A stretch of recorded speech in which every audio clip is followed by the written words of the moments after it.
Hello दोस्तों, good morning. स्वागत है एक बार फिर से आप सभी का एमजेटी एजुकेशन में। दोस्तों आज है 24 जून। आज की वीडियो में हम लोग बात करेंगे 24 जून 2023 के मोस्ट इंपॉर्टेंट करंट अफेयर के क्वेश्चंस के बारे में। पूरी वीडियो आप ध्यान से देखिएगा, पूरी वीडियो डिटेल में आपको समझाई गई है। अगर पसंद आए तो लाइक, शेयर और चैनल को सब्सक्राइब करना मत भूलना। चलिए, तो सबसे पहले हम लोग क्विकली रिविजन करेंगे कल के करंट अफेयर का, उसके बाद आगे बढ़ेंगे आज के करंट अफेयर की तरफ।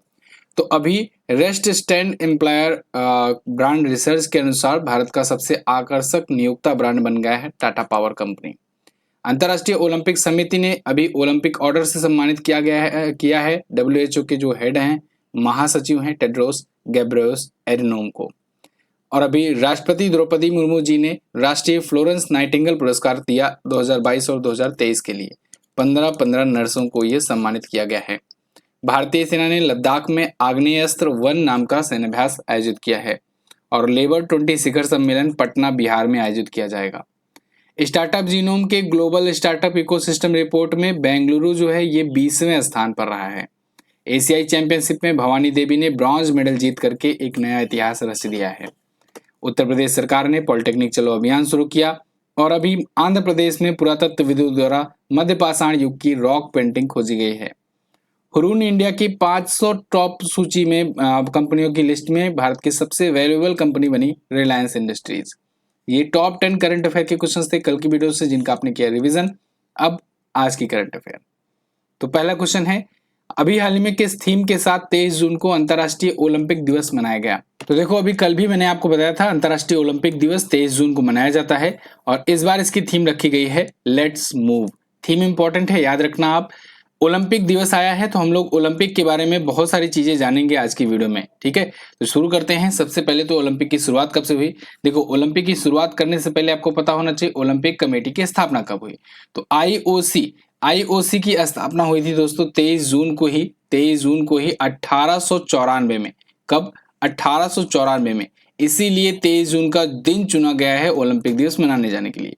अब इसकी स्थापना दोस्तों की थी पियरे डी कुबार्टिन ने। ये पूछा जाएगा, पियरे डी कुबार्टिन ने इसकी स्थापना की थी और इसी वजह से इनको आधुनिक ओलंपिक का जनक माना जाता है, पियरे डी कुबार्टिन को। एक चीज और, अब ये जब स्थापना हो गई ना तो 2 साल बाद पहला ओलंपिक खेला गया। अब इसमें लोग कंफ्यूज रहते हैं, लोग सोचते हैं जब स्थापना हुई है तभी गेम ये हुआ पहला वाला। नहीं, फर्स्ट ओलंपिक 2 साल बाद यानी कि 1896 में खेला गया। और कहां पर खेला गया था? एथेंस में खेला गया था, एथेंस में। अभी तक 32 ओलंपिक गेम हो चुके हैं। सन 2000 से हम लोग रिवीजन कर लेते हैं, रिकॉल कर लेते हैं कहां कहां पर किए गए। कॉपी पेन अगर लिए हो तो नोट डाउन करते रहना।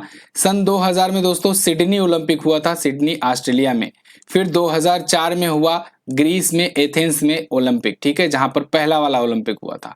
इसके बाद फिर 2008 में हुआ। देखो, 4-4 साल के अंतराल पर होता है। 2008 में बीजिंग ओलंपिक हुआ, बीजिंग चाइना में पड़ता है। 2012 का लंदन ओलंपिक हुआ, लंदन ओलंपिक भी ध्यान रखिएगा। 2016 में रियो डी जेनेरियो ब्राजील में हुआ। 2020 का टोक्यो ओलंपिक आप ध्यान रखेंगे, हालांकि आयोजित ये हुआ कोविड की वजह से 2021 में, लेकिन पढ़ा जाएगा 2020 का ही ओलंपिक। फिर 2024 में पेरिस में होना है, 2024 में पेरिस में होगा। इसके बाद 2028 में होगा लॉस एंजल्स अमेरिका में। फिर 2032 वाला अनाउंस भी हो चुका है ये भी, तो 2032 वाला होगा ब्रिस्बेन में, ऑस्ट्रेलिया में, ठीक है। तो इस प्रकार से आगे के 35वें संस्करण तक मैंने आपको बता दिया जहां तक अनाउंसमेंट हो चुकी है। अच्छा, जब अभी 2020 का यानी कि कहें 2021 में जो हुआ था टोक्यो ओलंपिक, तो उसमें भारत ने कितने मेडल जीते थे? भारत ने टोटल जीते थे दोस्तों 7 मेडल। कितने? 7 जीते थे, जिसमें एक तो था गोल्ड मेडल और 2 थे सिल्वर मेडल और 4 थे अपने ब्रॉन्ज मेडल। एक गोल्ड, इकलौता गोल्ड नीरज चोपड़ा ने जीता था। 2 सिल्वर जीता था किसने किसने? एक तो जीता था सिल्वर मेडल मीराबाई चानू ने, और एक तो जीता था रवि कुमार दहिया ने। और 4 ब्रॉन्ज आया था, किसके किसके नाम आया था? तो 4 ब्रॉन्ज में एक बजरंग पूनिया ने जीता था ब्रॉन्ज मेडल, एक जीता था पीवी सिंधु ने, एक भारतीय हॉकी टीम ने जीता था और एक लवलीना बोरगोहेन ने जीता था। ये सभी मेडल विजेताओं को भी आप याद रखेंगे। इसके अलावा मेडल टेबल में भारत किस स्थान पर था? 48वें स्थान पर था। किस स्थान पर? 48वें स्थान पर। इतनी जानकारी काफी है, आगे बढ़ते हैं। तो ओलंपिक के बारे में यहां पर जान लो, सारी चीजें मैं आपको वैसे बता चुका हूं। इंटरनेशनल ओलंपिक कमेटी के बारे में बात करें तो इसके अध्यक्ष वर्तमान में थॉमस बाक हैं, ठीक है। लुसाने में इसका हेडक्वार्टर है। ये महत्वपूर्ण दिवस हैं जून महीने के, इनको रिकॉल कर लीजिएगा वीडियो को पॉज करके। आगे बढ़ते हैं। बिहार राज्य में कब तक दुनिया का सबसे बड़ा रामायण मंदिर बनकर तैयार होगा? देखो बिहार के बारे में एक बार और क्वेश्चन आ गया आज फिर। बिहार में दोस्तों 2025 तक दुनिया का सबसे बड़ा रामायण मंदिर या कहें भगवान राम का मंदिर बनने जा रहा है। ये जो अयोध्या का राम मंदिर बन रहा है ना, उससे भी बड़ा होगा। तो 2025 तक बनकर के ये तैयार होगा ये प्रोजेक्ट, और अब इसकी आधारशिला रखी जा चुकी है, शुरुआत हो चुकी है। यहाँ पर देखो, construction on the world's largest Ramayana temple begins in Bihar. Bihar में बन रहा है, 3.76 लाख स्क्वायर फीट के एरिया में ये बन रहा है। ठीक है, चंपारण बिहार में बन रहा है। वही चंपारण है जहां पर चंपारण सत्याग्रह किया था 1917 में महात्मा गांधी जी ने। तो बिहार के पूर्वी चंपारण जिले में ये बनकर तैयार होगा 2025 तक। 20 जून 2023 को इसका निर्माण शुरू कर दिया गया है। और मंदिर का परिसर 3.67 लाख स्क्वायर फुट है, कहीं कहीं पर 7-6 लाख स्क्वायर फुट दिखेगा आपको। 500 करोड़ की अनुमानित लागत आने वाली है। इस मंदिर परिसर के अंदर शैव और वैष्णव धर्म के देवी देवताओं को समर्पित 22 मंदिर बनाए जाएंगे। 120 एकड़ की भूमि में ये बनेगा। इसे जानकी नगर के नाम से विकसित किया जाएगा। देखो 120 एकड़ की भूमि को जानकी नगर के रूप में विकसित किया जाएगा, और ये जो मंदिर होगा ये इतने लाख स्क्वायर फुट के अंतर्गत होगा। ठीक है ना। तो बिहार में बन रहा है, और ये अयोध्या के राम मंदिर से भी बड़ा होगा। बिहार के बारे में फिर से जानकारी ले लेते हैं। बिहार की राजधानी पटना। बिहार आप देखोगे बॉर्डर शेयर करता है, इधर नेपाल से ऊपर, इधर उत्तर प्रदेश से, नीचे झारखंड से, और इधर पश्चिम बंगाल से। यहाँ के सीएम नीतीश कुमार 8 बार के सीएम हैं। यहाँ के गवर्नर राजेंद्र विश्वनाथ अर्लेकर। यहाँ पर झीलों की अगर बात करें तो गोगाबिल झील, सिमरी, बख्तियारपुर झील, जगतपुर झील है। वाल्मीकि नेशनल पार्क है, भीमबंधु अभ्यारण्य, राजगीर अभ्यारण्य, कैमूर अभ्यारण्य है। जाट जटिन डांस, ये इंपॉर्टेंट है, याद रखिएगा, पूछा जाता है। झुमरी डांस भी होता है। बोध गया, वैशाली, नालंदा विश्वविद्यालय यहाँ के चर्चित स्थल है कुछ। यहाँ पर राजकीय पशु है बैल, राजकीय पक्षी है गौरैया, और राजकीय पुष्प है गेंदा। अगला क्वेश्चन है, हाल ही में किस शहर ने योग दिवस कार्यक्रम में 1.25 लाख लोगों की भागीदारी के साथ एक नया Guinness book world record set किया है? तो दोस्तों गुजरात का शहर है सूरत, जो वैसे तो डायमंड सिटी के नाम से जाना जाता है। अभी हाल ही में योग दिवस के अवसर पर 21 जून को जब अंतर्राष्ट्रीय योगा डे मनाया जा रहा था, 21 जून को, उस अवसर पर एक सभा आयोजित की गई जहां पर 1.25 लाख लोग इकट्ठा हुए। और ये डाटा अभी कहीं कहीं पर आपको 1.53 लाख भी दिखेगा कुछ कुछ न्यूज़पेपर में, लेकिन मैक्सिमम में आपको 1.25 ही दिखेगा, और यही सही है। ठीक है, तो 1.25 लाख लोग एक ही जनसभा में इकट्ठा हुए, एकत्र हुए, और एक साथ उन्होंने योग किया। इतनी भारी मात्रा में एक साथ योग करने का एक नया वर्ल्ड रिकॉर्ड बन गया, और Guinness book of world record में ये नाम दर्ज हो गया है। यहाँ पर देखिए द इंडियन एक्सप्रेस का आर्टिकल है, with 1.25 lakh participants international yoga day event in Surat set a new Guinness world record. Okay, तो यहाँ पर एक साथ इतने लोग इकट्ठा होकर के एक नया रिकॉर्ड बना दिए। ये रिकॉर्ड पहले राजस्थान के कोटा शहर के नाम था। 2018 में ये रिकॉर्ड बना था जब 1 लाख लोग एक साथ योग सत्र में जुटे थे, लेकिन अभी यहाँ पर सूरत में ये रिकॉर्ड बना है। योग दिवस आप जानते हो, इंटरनेशनल योगा डे याद रखना है आपको, 21 जून पर मनाया जाता है, और ये भारत की ही पहल पर 2015 से मनाया जाता है। इस बार की थीम इंपॉर्टेंट है, थीम है योगा फॉर वसुधैव कुटुंबकम। याद रखना थीम, फिर से बोल रहा हूँ, योगा फॉर वसुधैव कुटुंबकम। पिछली बार की थीम थी योगा फॉर ह्यूमैनिटी, उससे पहले की थीम थी योगा फॉर वेलनेस। क्लियर है? आगे बढ़ते हैं। हाल ही में जारी ग्लोबल लिवेबिलिटी इंडेक्स 2023 में पहले स्थान पर कौन है? तो इस बार टॉप पर है दोस्तों वियना। ऑस्ट्रिया की राजधानी है वियना, ऑस्ट्रिया एक यूरोपीय देश है। ऑस्ट्रेलिया मत समझ लेना, ऑस्ट्रेलिया दूसरा है, ऑस्ट्रिया दूसरा है। तो ऑस्ट्रिया की राजधानी वियना, जहां पर हेडक्वार्टर है किसका? IAEA का, इंटरनेशनल एटॉमिक एनर्जी एजेंसी का हेडक्वार्टर जहां पर है, वही वाला वियना, उसी को ग्लोबल लिवेबिलिटी इंडेक्स में पहले स्थान पर रखा गया है, यानी रहने योग्य सबसे बेस्ट सिटी चुना गया है। इसके बाद कोपेनहेगन है, कोपेनहेगन जो है डेनमार्क की कैपिटल है। फिर मेलबर्न, सिडनी वगैरह भी है। ठीक है, तो यहाँ पर देखो आर्टिकल है, these are the world most livable cities for 2023। इसमें 172 सिटीज को कवर किया गया है इस इंडेक्स में, और इसमें एक बार फिर से वियना जो है ये टॉप किया है, सेकेंड ईयर इन ए रो, यानी कि दूसरी साल लगातार इसने टॉप किया है। यहाँ पर देखिए लिस्ट है, हिंदी वाले भी देख लो। कोपेनहेगन डेनमार्क दूसरे पर है, थर्ड पर सिडनी है, चौथे पर मेलबर्न है, वो भी ऑस्ट्रेलिया का ही है। भारत के 5 शहर इस लिस्ट में हैं। वैसे 172 सिटीज में 5 भारतीय सिटी भी हैं, बेंगलुरु, अहमदाबाद, चेन्नई, नई दिल्ली और मुंबई। ओवरऑल रैंकिंग में इनके स्थान की बात करें तो नई दिल्ली और मुंबई 141वें पोजीशन पर है, जबकि चेन्नई 144वें पर, अहमदाबाद 147वें पर और बेंगलुरु है 148वें स्थान पर। क्लियर, आगे बढ़ते हैं। फिच के अनुसार, फिच रेटिंग के अनुसार 2024 के लिए भारत की जीडीपी ग्रोथ रेट क्या होगी? तो देखो, फिच रेटिंग जो है, जो रेटिंग एजेंसी है, इसने अपनी रेटिंग को एक बार सुधार करके फिर से लॉन्च किया है। अपना रेटिंग प्रेडिक्शन जो जारी किया था भारत के लिए, भारत की जीडीपी ग्रोथ रेट के लिए 2024 के लिए, वो एक बार फिर से मॉडिफाई करके जारी किया है। इस बार इसने नया अनुमान बताया है 6.3%। इसके अनुसार भारत की जीडीपी जो ग्रो होगी वो इस बार 6.3% के दर से ग्रो होगी। पिछली बार फिच रेटिंग ने अपना अनुमान 6% बताया था और अब 6.3% कर दिया है।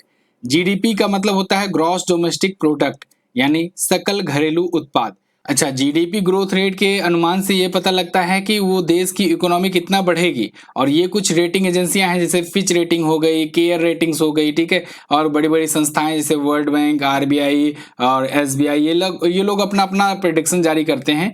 इससे ये पता चलता है ना कि ये देश की इकोनॉमी कितनी दर से कितनी तेजी से बढ़ रही है। अब इसको देख करके लोग इन्वेस्टमेंट वगैरह करते हैं या फिर बहुत सारी इकोनॉमिक गतिविधियां करते हैं। तो ऐसे में यहाँ पर फिच रेटिंग के द्वारा ये जीडीपी ग्रोथ रेट का अनुमान बढ़ाया जाना भारत के लिए एक पॉजिटिव चीज है। अच्छा, अगर मान लो ये बढ़ रहा है, जीडीपी ग्रोथ रेट बढ़ रहा है, तो इसका क्या मतलब हुआ? इसका मतलब हुआ इकोनॉमी तेजी से ग्रो हो रही है। अब आप समझो जीडीपी होता क्या है। जीडीपी यानी कि ग्रॉस डोमेस्टिक प्रोडक्ट। इसका मतलब किसी एक फाइनेंशियल ईयर के अंदर, एक वित्तीय वर्ष के अंदर अंदर किसी एक देश के अंदर जितनी भी सेवाओं और वस्तुओं का उत्पादन होता है उसे कहते हैं जीडीपी, यानी ग्रॉस डोमेस्टिक प्रोडक्ट। फिर से सुनो, किसी एक वित्तीय वर्ष आप समझते हो ना, 1 अप्रैल से 31 मार्च तक का साइकिल। तो किसी एक वित्तीय वर्ष के अंतर्गत किसी भी देश के अंदर अंदर, सीमाओं के अंदर अंदर जितनी भी वस्तुओं और सेवाओं का उत्पादन होता है, सर्विसेज और प्रोडक्ट का प्रोडक्शन होता है, उनको कहते हैं जीडीपी, यानी ग्रॉस डोमेस्टिक प्रोडक्ट। क्लियर। अब वो उस वर्ष में कितना तेजी से, कितना परसेंट से बढ़ा है पिछली वर्ष की अपेक्षा, यही माना जाता है कि वो कितना परसेंट बढ़ा है, ग्रो किया है। ठीक है, सॉरी, पिछली वर्ष नहीं, एक आधार वर्ष इसके लिए माना गया रहता है, उसके वर्ष से वो कंपेयर किया जाता है। ठीक है, आगे बढ़ते हैं। अगला है, हाल ही में गिफ्ट सिटी का नया अध्यक्ष किसे नियुक्त किया गया? तो गिफ्ट सिटी का नया अध्यक्ष नियुक्त किया गया है दोस्तों अभी हाल ही में हसमुख आधिया को। हसमुख आधिया ये पूर्व केंद्रीय वित्त सचिव और राजस्व सचिव भी रह चुके हैं, रेवेन्यू सेक्रेटरी भी रह चुके हैं, और अभी के टाइम पर ये गुजरात के चीफ मिनिस्टर जो है ना, उनके मुख्य सलाहकार भी हैं। तो इनको नियुक्त कर दिया गया है गिफ्ट सिटी का नया अध्यक्ष। गिफ्ट सिटी आपको पता होना चाहिए, गुजरात में एक समझ लो फ्यूचरिस्टिक सिटी बनाई जा रही है, गिफ्ट सिटी, जिसका फुल फॉर्म होता है Gujarat international finance tech city. याद रखना, ये पूछा जाएगा आपसे, ये गिफ्ट सिटी कहाँ पर बनाई जा रही है? तो गिफ्ट सिटी जो है ये गुजरात में बन रही है। तो ये भारत का पहला operational green field smart city है और 886 एकड़ में बन भी रही है, आगे भी इसमें काम जारी ही है। ये एक मल्टी सर्विसेज, एक स्पेशल इकोनॉमिक क्षेत्र है, इकोनॉमिक जोन है, और इसीलिए इसे सेज कहा जाता है। ठीक है, special economic zone. GE aerospace ने भारत में जेट इंजन बनाने के लिए किसके साथ समझौता किया है? तो jet engine GE aerospace HAL के साथ मिलकर के बनाएगा। HAL यानी हिंदुस्तान एरोनॉटिक्स लिमिटेड। और कोई कंपनी ऐसा दिख रहा है क्या कि जो ये बना सकती है? नहीं। NTPC थर्मल पावर कॉर्पोरेशन है, बिजली बनाती है। IOCL ये रिफाइनरी कंपनी है। HPCL रिफाइनरी कंपनी है। तो देखो, जी एरोस्पेस जो है ये अमेरिकन कंपनी है और ये भारत की HAL के साथ मिल करके एक फाइटर जेट का इंजन बनाने के लिए काम करेगी। ठीक है, हिंदुस्तान एरोनॉटिक्स लिमिटेड के साथ मिल करके। तो इंडियन एयरफोर्स जो है, इससे जो लाइट कॉम्बैट एयरक्राफ्ट अपना है ना, LCA MK2 तेजस, उसको बनाने में, उसका तेजी से प्रोडक्शन करने में काफी कामयाबी हासिल करेगा। जी एरोस्पेस के साथ ये समझौता भी हुआ है। दोस्तों, दुनिया भर में गिने चुने ही देश हैं जो इस प्रकार के जेट इंजन बना पाते हैं, जैसे कि रसिया है, ब्रिटेन है, अमेरिका है, फ्रांस है। ठीक है, यही सब देश हैं बना पाते हैं। अब इसमें इंडिया भी शामिल हो जाएगा। अगला, हाल ही में किस देश ने इस्लामी पहचान बचाने के लिए होली पर प्रतिबंध लगा दिया? तो दोस्तों पाकिस्तान ने अपने देश के स्कूलों में, कॉलेजेस में इस्लामी पहचान को बचाने का हवाला देते हुए होली पर प्रतिबंध लगा दिया है। साथ ही साथ बाकी के जो इंडियन फेस्टिवल्स हैं उन पर भी प्रतिबंध लगा दिया है। यहाँ पर देखो हिंदुस्तान टाइम्स का आर्टिकल है, Holi banned in Pakistan universities to preserve Islamic identity. इनके अनुसार यहाँ पर लग रहा है कि पाकिस्तान में इस्लाम को खतरा है, क्योंकि वहाँ पर लोग हिंदुइज्म की तरफ बढ़ने लगेंगे अगर वहाँ पर होली मना लेंगे तो। ठीक है, फिलहाल ये उनकी थिंकिंग थी। पाकिस्तान के बारे में अगर बात करें हम लोग, तो पाकिस्तान की राजधानी इस्लामाबाद है, प्रधानमंत्री शहबाज शरीफ हैं और मुद्रा यहाँ की पाकिस्तानी रुपया है जो कि डूब चुकी है। अगला, हाल ही में 13वीं हॉकी इंडिया जूनियर पुरुष राष्ट्रीय चैंपियनशिप किसने जीती? तो देखो हॉकी इंडिया जूनियर पुरुष राष्ट्रीय चैंपियनशिप हुई है, इसको जीत लिया है मध्य प्रदेश ने। ध्यान से सुनिएगा, हॉकी का जूनियर पुरुष एक चैंपियनशिप हुआ, एशियाई चैंपियनशिप, उसको भारत ने जीता, और महिला हॉकी एशियन चैंपियनशिप उसको भी भारत ने जीता। तो दोनों भारत ने जीता ही जीता था। जब भारत में हुआ आयोजित यानी हॉकी इंडिया जूनियर पुरुष राष्ट्रीय चैंपियनशिप, इसको जीत लिया भारत के राज्य मध्य प्रदेश ने। क्लियर है ना? तो मध्य प्रदेश ने चंडीगढ़ को हरा करके ये जीता हुआ है। यहाँ पर देखो 13वां ये संस्करण था, India junior mains national championship, इसको जीत लिया है मध्य प्रदेश ने।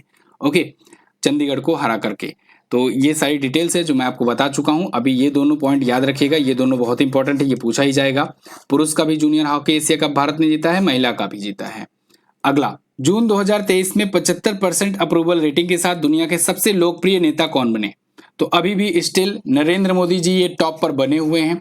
ये रिपोर्ट जारी की जाती है मॉर्निंग कंसल्ट के द्वारा। इसमें दुनिया भर के जो पॉपुलर लीडर्स हैं उनको रेटिंग दी जाती है, और इसमें 75% रेटिंग के साथ सबसे ज्यादा पॉपुलर लीडर्स में अभी भी नरेंद्र मोदी जी बने हुए हैं। और इसके बाद फिर एलन ब्रेस्ट हैं स्विट्जरलैंड के प्रेसिडेंट। इसके बाद थर्ड पर एंड्रोज मैनुअल लोपेज ओब्राडोर मैक्सिको के प्रेसिडेंट हैं 59% अप्रूवल रेटिंग के साथ। ठीक है, तो ये ग्लोबल लीडर्स हैं। यहाँ पर देखो जो बाइडेन जो है किस स्थान पर है, 1 2 3 4 5 6 7 8वें पर पहुंच गए हैं, पिछली बार 7वें पर थे। ठीक है, और लियो वरादकर यहाँ पर हैं। इसके बाद ऋषि सुनक जो है देखिए यहाँ पर हैं। ठीक है, तो ये सभी हैं। जॉर्जिया मेलोनी जो है इटली की हैं, हालांकि ये तो अब प्राइम मिनिस्टर नहीं रही। तो ये टॉप 10 लीडर्स थे जो सबसे मोस्ट पॉपुलर लीडर हैं। तो इसमें नरेंद्र मोदी जी ये 3-4 बार से टॉप पर बने ही हुए हैं। अभी ये अमेरिका के दौरे पर हैं, इससे पहले 3 देशों के दौरे पर थे। कहाँ पर? इससे पहले ये गए थे जापान में G7 में हिस्सा लिए। उसके बाद फिर ये आए सूरीनाम, फिर उसके बाद गए थे ऑस्ट्रेलिया, और अभी कहाँ पर पहुंचे हैं? USA में हैं। ठीक है, तो 4 देशों की यात्रा से क्वेश्चन बन सकता है आपसे।